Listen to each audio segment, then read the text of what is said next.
How is everybody? I mean, we got a good audience, right?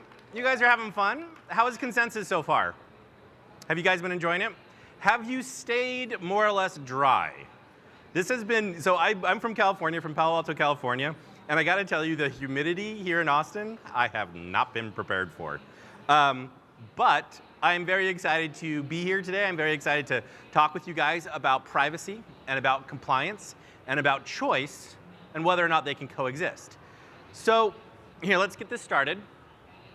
Ooh, yeah, that's me. Okay, so we're familiar with this, right? Does anyone know what this is up here? This is our blockchain trilemma, right? And this has been something that we have been focused on and working on solving for most of the existence of blockchain. Honestly, now we've kind of got this one pegged. We've figured out what this is. But I think that there is a new trilemma that we're trying to focus on, which is the privacy trilemma, where we're trying to figure out how to have choice, how to have privacy, but also, very importantly, how to have compliance, because it's not necessarily self-evident. But here's the question, right? When we talk about this trilemma, the big question is, why does it matter? Why do we care about it? Now, before I was in blockchain, I worked at a company called Knock Knock Labs. Now, Knock Knock Labs built an authentication technology that used public and private key pairs in their technology for authentication to replace username and passwords. And we talked all of the time about how the fact that this piece of technology would revolutionize the world, make everything more safe, and you would avoid data breaches and you would avoid problems of compromised credentials.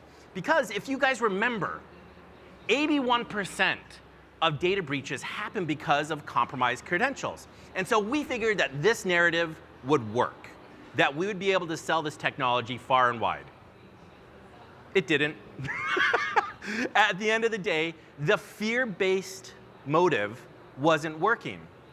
Now, are you familiar with this particular graph? This is the fear versus greed index. Now, it was installated by CNN Money to really talk about the various different buy and sell cycles in the market. But I think it points to a deeper truth, which is most of us make decisions based on either fear or on greed. And when I was at Knock Knock Labs and we were talking about authentication, we were talking about the idea of fear.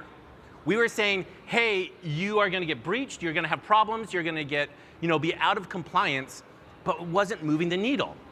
So my thought was, okay, how are we talking about privacy? And this is what we get. We get these tales of the privacy apocalypse, right? We get situations where a killer from 30 years ago, this is a great outcome. His DNA was able to be sourced through 23andMe about being able to find him, which is great.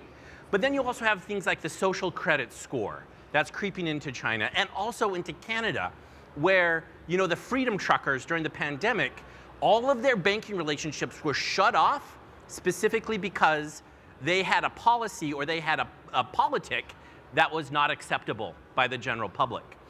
And now we also have stuff like all the Twitter files showing that the interaction between our social media and our governments is not as separated as we would hope it to be. And the fact that, well, let me ask this question. How many of you guys use Instagram? Okay, almost everybody is saying, yes, we use Instagram. How many of you guys use TikTok? We have a lot of you guys use TikTok. So the question is, okay, we have all this fear, but we're still using the exact same technology that we know is violating our privacy. So it's not making a difference. Now, when we talk about privacy, so these are some definitions of a privacy violation by IEEE Computer Society, where it talks about it's undesired leakage, unauthorized disclosure, unfounded inference, right? What this is talking about really is that when we say privacy, we seem to talk about the idea that privacy is something equated to secrecy. And I don't know if that's true, right? I don't know if that idea that secrecy is that motivating. So the question then becomes, is privacy only for people who are trying to hide something? And my answer is no. We clamor for secrecy. We ask, we want that secrecy mainly because it's a situation where if we don't have it, we are afraid of what would happen without it. For example, let's say that I'm going online and I'm on these dating websites. What if I'm married? I want secrecy to protect my marriage, right? And if I don't have secrecy, then I'm concerned about what would happen without it. But what you see is the fact that this data is actually being used for something different. It's not about privacy. To be honest, privacy is actually about choice. Relationships, when we think about our relationships, they're actually defined by data. I will share certain information with my ex-wife. It didn't have anything to do with dating sites, I promise. But I will share certain information with my girlfriend, with my children, with my coworkers. I will share certain information with the government or with my church. But I will decide what information I share with what groups, because I am deciding what relationships I want to have. So I get to choose with whom I share the relationship. I get to choose what relationships I form. And very importantly, I get to choose my level of independence.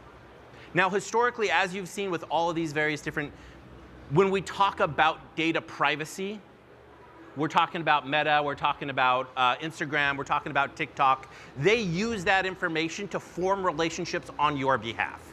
They say, what I'm going to do is, because I have this data about you, I'm going to surface ads that sell you Christian singles, right? Meet Christian singles in your area, or a mattress, right? They will take that information about me and turn it into a relationship that I had no choice in.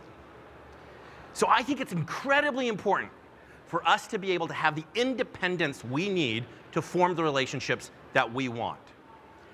But we have a problem. Not all relationships are legal. In 2022, over $23.8 billion were laundered through cryptocurrency. There are a variety of various different stats. This is what I particularly heard. I think this narrative about cryptocurrency being bad because it launders money is actually kind of a red herring, because if you actually look at the numbers, over $3 trillion is laundered using cash. So this is a drop in the bucket.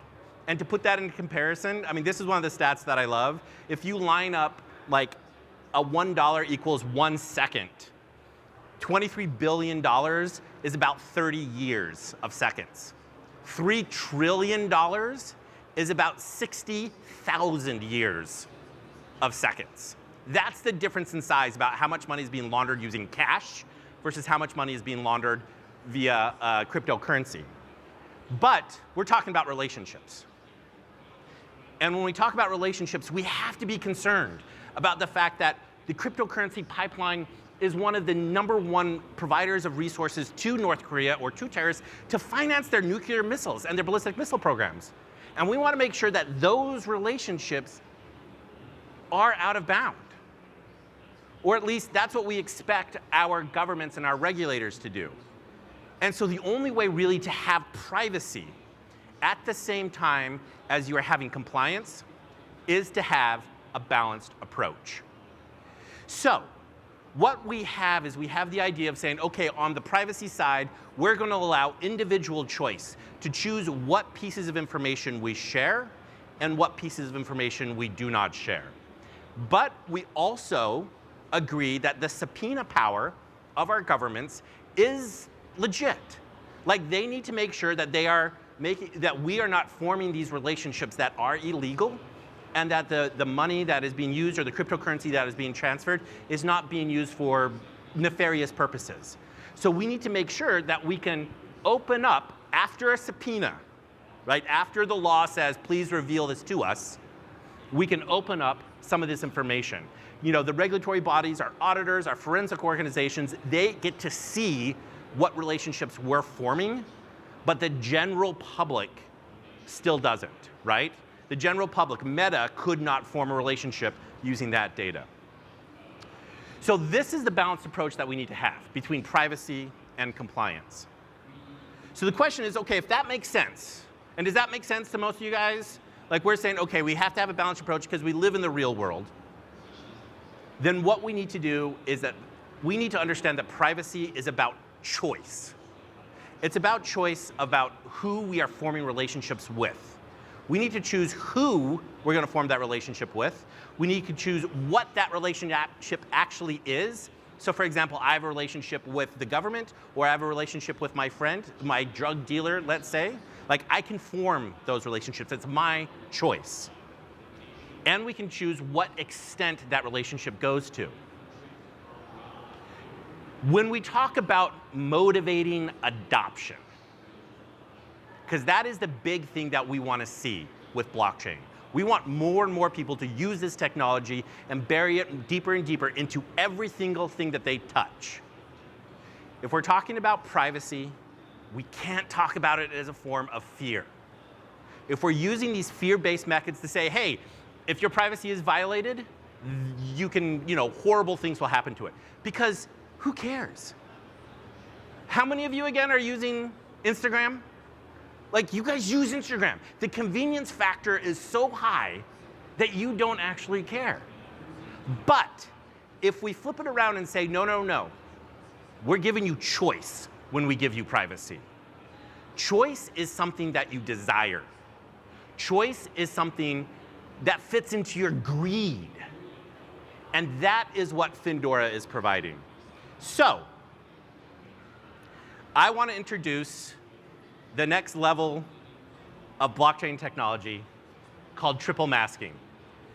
We can play a video now to show you what we mean.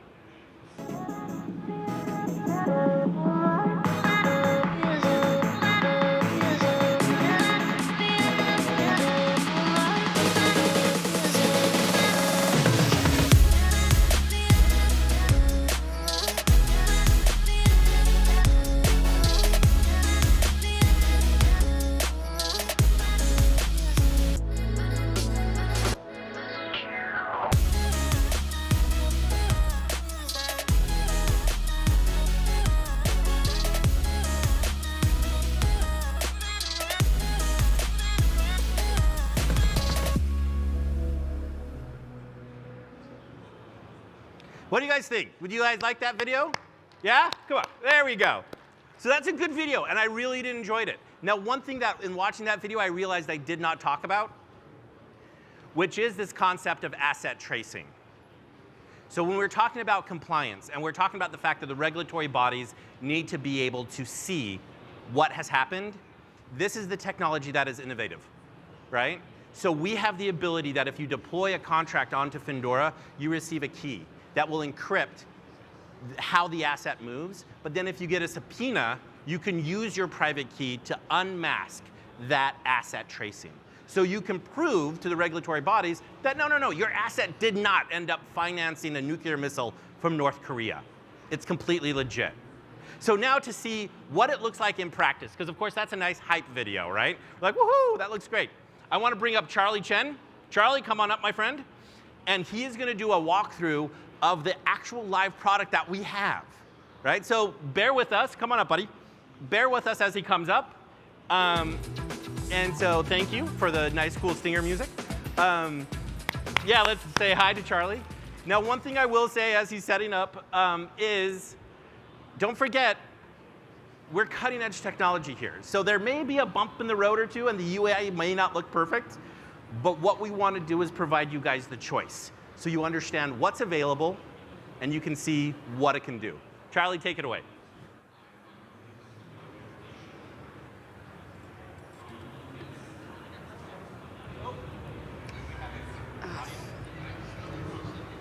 Hello? OK, gotcha. Thanks, Sam. So today, I'm going to show you guys the triple masking with a quick walkthrough in the next 5 minutes. OK, so here's the Findora wallet. I'm going to show you guys triple masking in Findora wallet. And with this very classic example, when Bob sends some amount of token to Alice. So here, I have the Bob with preloaded some amount of USDT, which is $600. So, and with Alice, she gets, let's see. It takes a few seconds, 400. So let's remember these numbers so we can then compare later.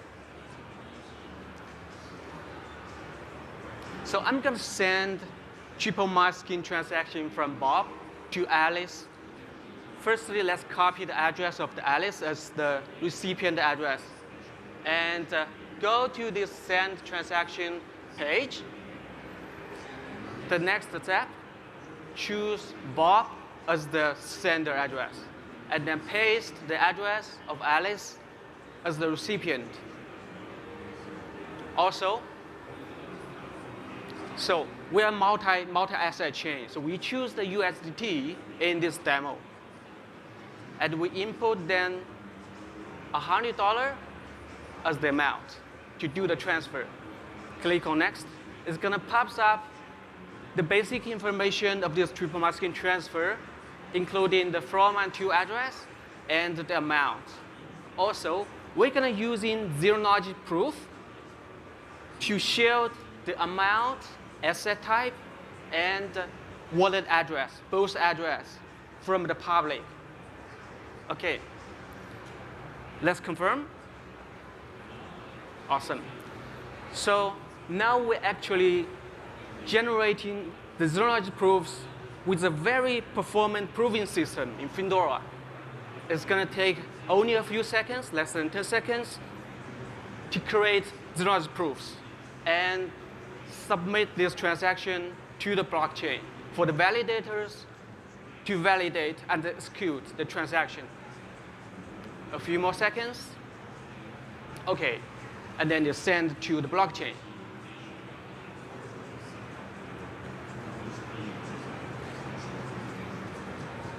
OK, as we see that $100 is successfully sent from Bob to Alice in this triple masking transfer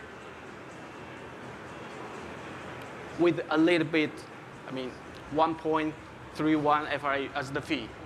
OK, so before we check their balance, firstly, I want to walk through the Explorer and see how the information looks like in the Explorer. OK, let's go to the Explorer and see in this transaction. The last transaction was the one that we just made with triple masking. And we click on it. OK, so in transaction summary page, we're going to see very standard information, transaction hash, blocks height, also transaction type and the status, which was successful, and some sort of timestamp. OK, the interesting is that in the second section, the transfer detail, there's no information, there's zero knowledge is disclosed to the public. The from address and to address,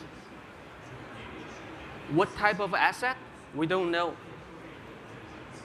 How much money was transferred?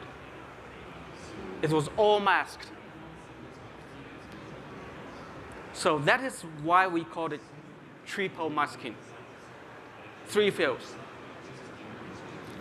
OK, then let's check out their balance and see if the transaction was correctly executed or not. Let's check out Alice. It was, I remember, it was 400.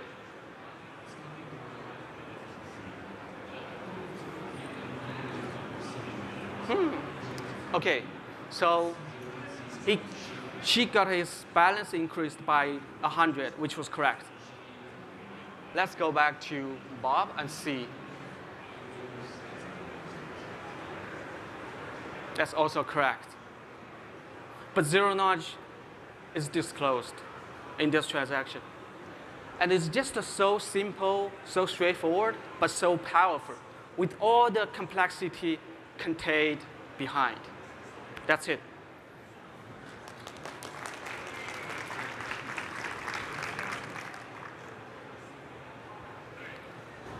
Thank you, Charlie. Thank you, Charlie. Appreciate it. So one last thing that I wanted to say, and this is important. Actually, can you guys bring up the very last slide in my deck? I realized I had one more slide to show you after the video. Thank you, perfect. So we've been talking about this for a while at Findora. The fact that we want users to expect privacy. We want users to expect privacy, which is why Findora delivers. And that is the big thing that you need to walk away with, is how important that is. So now, I would like to introduce our panel that are going to be coming up. First off, we have the moderator, James Griffin. James, come on up. I'm going to have you sit here, my friend. Now, James is phenomenal. We can switch now to the headshots. Thank you. So James is phenomenal. He's the co-founder and head of growth, community growth, ecosystem growth. Yeah. At SoundSound, which is an amazingly innovative headphone manufacturing music discovery platform that uses Web3 technology and has literally the best headphones in the market. And you can grab James and talk to him about it a little bit later. I'm a huge fan of their project. Let's see. Next we have Charlie. Come on back up, and you can sit next to James. As you know, Charlie is a brilliant tech genius, and so he'll be able to answer some questions.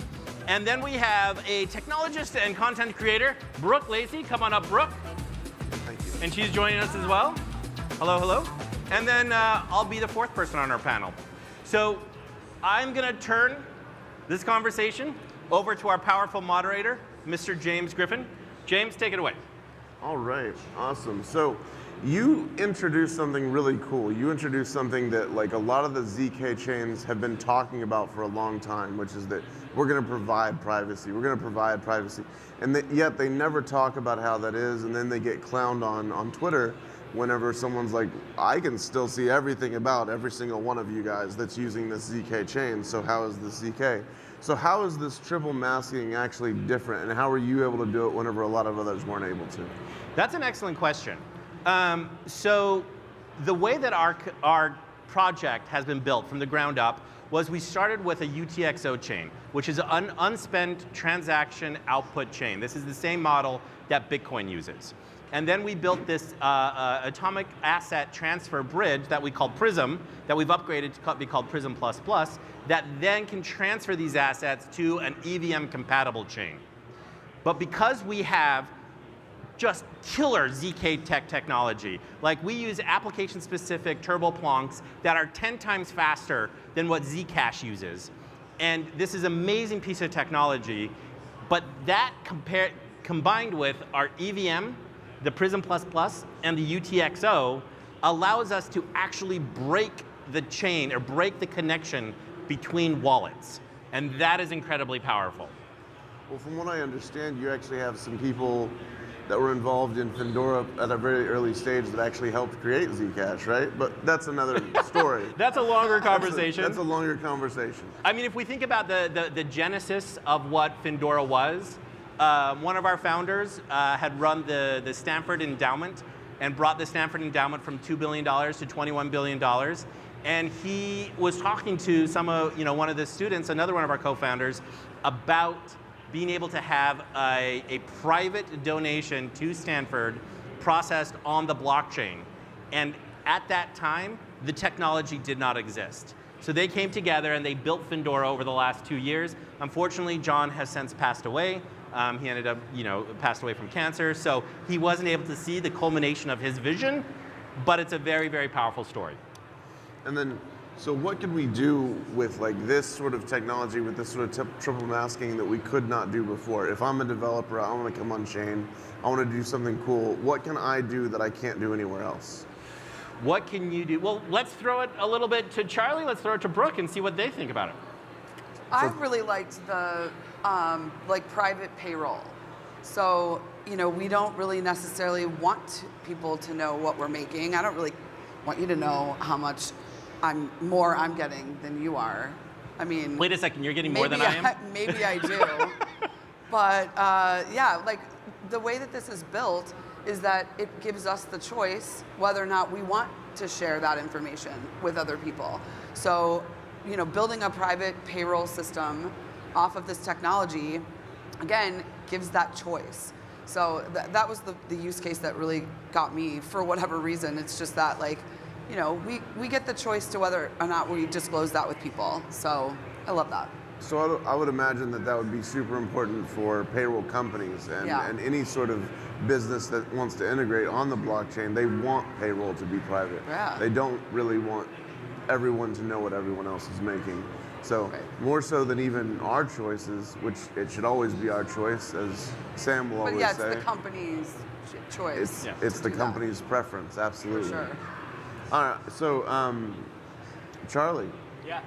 What do you think that I can do that we've never done before? Actually, we can do, there are many use cases. So there's one good use case that I can think of is that it's about an NFT. So for NFT, we also provide some sort of privacy. So when people, sometimes they use the NFT to store or encrypt their sensitive information as a tokenized information.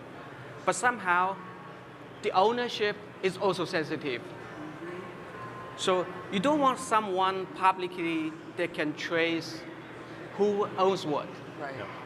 That's very important. Like you put a ledger on your neck, that means you have the ownership of a private key. Mm-hmm. That's horrible if you have a lot of value contained in that ledger. So what we can do for like private ownership for an NFT?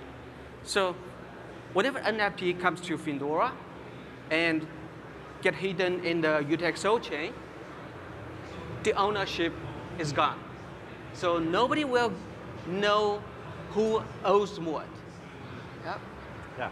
And if that is a very sensitive information, like if that's your password, it's a mnemonic passphrase Yeah. or something else, that could be very useful, especially for like enterprise users. Yeah. And the thing we were talking about yesterday, I really believe that for us women, we're a little bit more risk averse. We're not like the guys where we want to show off all of our NFTs. It's just a different process for us, and we need to be aware of that. So I think this is really important for me, and I think probably I speak for other women, that it gives us more sort of security to have these assets and kind of, you know, keep everything private, because we just think about this type of thing differently. That's just how we're built. So that was a big thing for me too, is like, I don't really care whether you know what NFTs I own. Yeah. Guys do, but we're different. And there's actually a bridge here that we haven't really talked about too much, which is, you know, in Web 2, they use licenses all the time. You know, they use software as a service, SaaS licensing.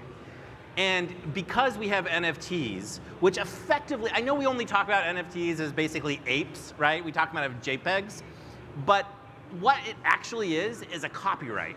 You own that image. Yeah. And copyright is intellectual property. Same as a license, same as a patent. And so if you can turn this NFT into a license, then suddenly your Web 2 organizations can say, oh, okay, I can buy my license for my software security company through an NFT, and no one's going to know which software security company I'm using. And that is a powerful path to adoption for our traditional institutions and Web3 companies to finally start using blockchain. Yep.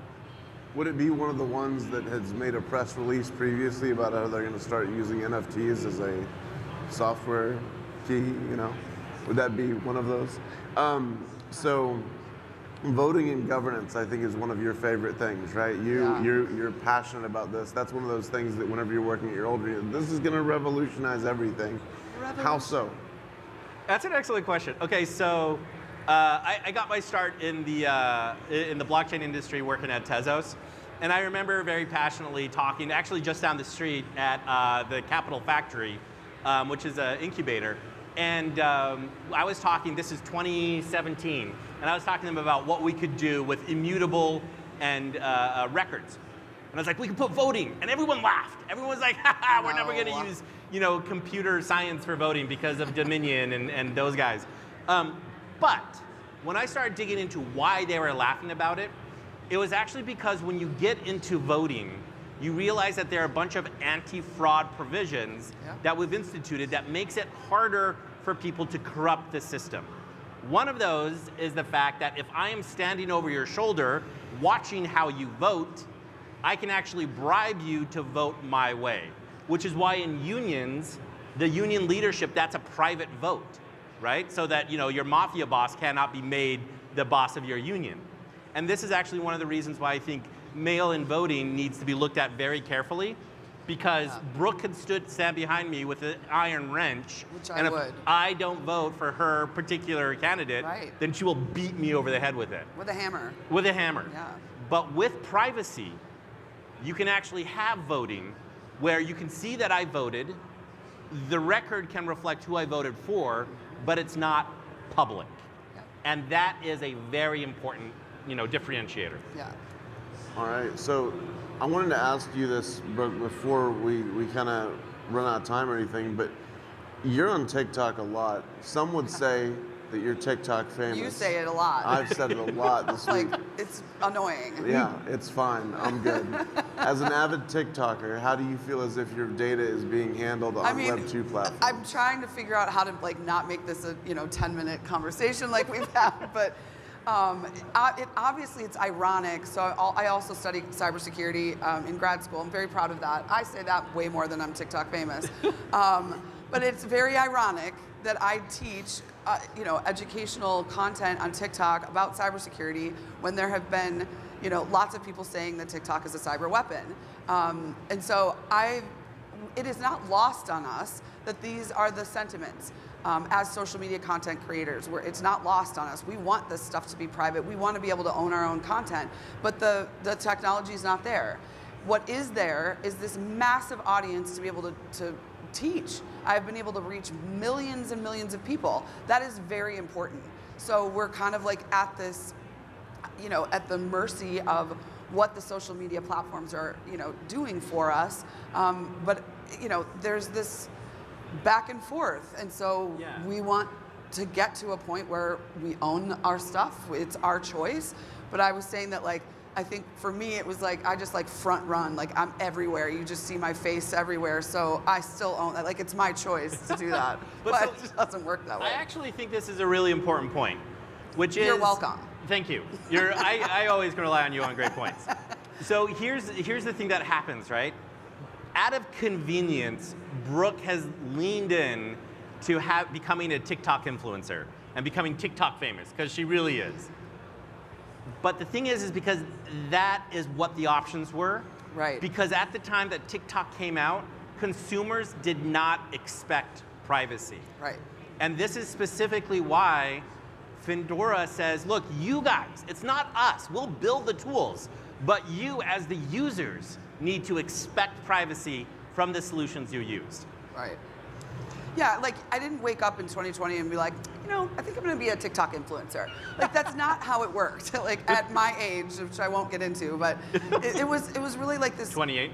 Yeah, I don't want to be 28 again at all. But it was this great tool. I don't know if you guys remember the quarantine pandemic situation. Remember that in 2020?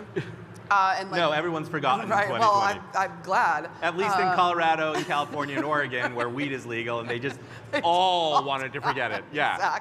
Exactly. It was this great tool for a lot of us. Remember when all of a sudden our kids were all at home and we're all together and nobody knew what to do? Well, and everybody on Facebook was arguing. I mean, that's not new, but it was way more than usual. So when I found TikTok, I was this is the funniest stuff. This is the funniest stuff I have ever seen. I have a teenager, and he would he wasn't even on social media, and he's why are you laughing hysterically? And I'm look at this. So it was this great outlet for a lot of us moms to just make each other laugh. And it never occurred to me that this platform, this thing that we're using to make each other happy, is actually going to be a dangerous sort of privacy, issue. That came later. And now it's sort of well, it's too late. Am I supposed to delete everything off of there because I'm, so involved with cybersecurity and privacy? I feel like something else will just pop up. But it's always that like back and forth. Yeah. Like it's a really good tool because it's helping people, but also we've got to be really careful about like what's happening with it. And you know, to that specific idea, if you looked at MySpace, that evolved into Facebook, that evolved into Instagram, that evolved into Meta, that evolved into TikTok. Each time it evolves, because the consumers aren't necessarily paying attention, it becomes more and more invasive. Right. That's why my carrying call is that we need to expect privacy. Because if we don't, the next level after TikTok is going to be even worse. Like we're all walking, well, most of us are walking around with biometric sensors on our wrist, tracking our heartbeat at all times for convenience about health and safety. It's a great tool. Right. However, if we don't expect privacy, Apple actually does a great job. Yeah. The FBI cannot go to Apple and say, give us the back door to your iPhone. That is amazing. I love that, right? But we need to expect privacy not just from Apple, but from all of the tools that we use. And I'm really big on like self-awareness. So self-awareness and like just being aware of what's going on in your world is like a religion for me. And so that's like the first step. But you know, it's been said many times that if you are not paying for the product, you are the product. I did not say that, you know, I can't trademark that, but it's, I live by that. Like, I know that I am the product putting out that content for everybody else to see. I had to accept that. And so that self-awareness, I think, helps me with the choices that I make with social media. So. Okay, awesome. So there's one thing that we haven't covered yet. We've done payroll, NFT use cases, and that goes really, really far. Everything from like deeds to houses to assets in game, right? And then voting. And then speaking of assets in gaming. This is actually huge for games. And a lot of games that are here at the conference or that are watching this should really be paying attention to this potential here. What do you think could be possible in gaming? That's actually a good question, James. Out of curiosity, how many people in the audience have played Axis Infinity? Okay, we have a couple of them. How many of you who played it enjoyed the gameplay? Okay, none of the hands went up. This is one of the problems with the adoption of blockchain gaming, is the games themselves are not fun. You're incentivized to play it because of the play-to-earn model, which was revolutionary and can be incredibly helpful. But you're not going to get widespread gaming adoption without fun games. Yeah. And to me... Shocking. Shocking is actually the right word. Because as you play the games, I want to be shocked. I want to be surprised by what is happening in the game. When I go back to one of the first blockchain games, CryptoKitties, and I take my CryptoKitty and I say, I want to have a CryptoKitty with X, Y, and Z attributes, I can look into the contract and figure out what the cats are that I have to breed to get that. Is it incredibly complicated? Yes. But can I do it? Absolutely. And that doesn't allow for surprise in gameplay. Right. But with using privacy, wrapping our NFTs, wrapping our 1155s or 721s, having those tokens with the masking, all the things we can do, that allows game developers to say, hey, I'm going to insert a puzzle that you can't look at the contract to be able to solve. It's verifiably random and fair. It's public on the blockchain, but the actual equation is private. And that allows for surprise and shockingness. Is that a word? For gamers out there, like, isn't that kind of the first time you've heard that? And you're like, yeah. Like, when you said that to me yesterday, I'm like, surprise. That is why we play games and do all of these different things, is because we want to be surprised and excited and, you know, dopamine and all that. Yeah, it's that kick. That's the difference, right? And so when we want to see blockchain adoption, or blockchain games are a huge path towards adoption of this technology, because it's digital assets. That's what we need. We need to make them fun. We need to re-inject the surprise to the gameplay. Murder mysteries and murder mysteries. All sorts of things. Murder mysteries, really They're cool so fun. example for Yeah. that. Yeah. They're so fun. Like this idea of casual gaming where you can have murder mysteries, you can have, you know, escape rooms, you can do all of these various different things, and you can do them on chain. That changes your experience, which is super, super cool. we could each be wearing some of these actually. my Oh man, so that right there is a little bit of chilling. Right. So one of the things that I do want to say, do you have anything else you want to show? No, that Okay. was it. Like, Yeah, that was it. It's actually a point though. Like we could each be wearing one of these, be fed different clues. Different clues. You can't see who's Yeah. fed which clue on Shane, and that's actually important. So one of the things I do want to say is if you guys, so we're running out of time here, which is fine because I think we've had some great content and I really like it, but I'm sure that you all have questions. For example, I may not have answered, how do we do this quite as well? What is your ZK technology that's so amazing? We're going to go over to the speaker AMA stage right after we finish here, and you guys can come over and ask us questions. If you have more questions, we're also at booth 250. So we're over there by the food area, which is great because you can also eat food and stuff your face with greasy, pizza at the time. But take a look at us over at the AMA stage and take a look at us over at booth 250. So thank you all very, very much.